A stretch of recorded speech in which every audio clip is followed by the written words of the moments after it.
So let's talk about breast implant illness Mhm. because that's the word. And it depends on how you ask what it is. What is breast implant illness? Yeah, for me, it's a chronic inflammatory process. And that's why when you take out implants, which are sitting here on the table, you'll find similar patients across a broad spectrum that have very similar symptoms. And that's why I think if you sit in front of a practitioner and you rattle off all the symptoms, which I mean, it's a pretty long list, Mhm. it's confusing. Right. And then you may get tagged with an autoimmune diagnosis. You may get tagged with anxiety or depression, Menopause. menopause, Mhm. fibromyalgia, Sjogren, whatever. I mean, there's just like Yes. Mhm. everything possible.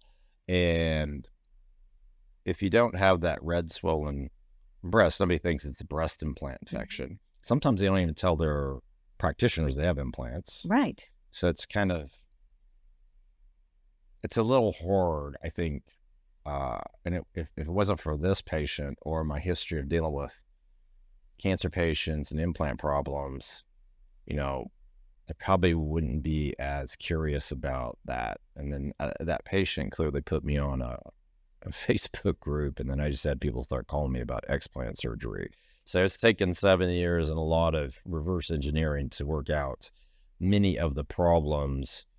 Um, but when you have chronic inflammation, it can affect every system. So you may have brain fog and light sensitivity and sound sensitivity and dry eyes and a cough and nasal congestion Good. and difficulty swallowing and shortness of breath and chest tightness, pressure, a racing, heartbeat. You can have pain in your arms and legs. It can be, tingling. It can be like pins and needles. It can be vibratory. You can have intractable just think of things like UTIs and vaginosis, and I've had people with proctitis, athlete's foot. I mean, you name some weird thing. I've had somebody show up with these crazy full body rashes, cystic acne.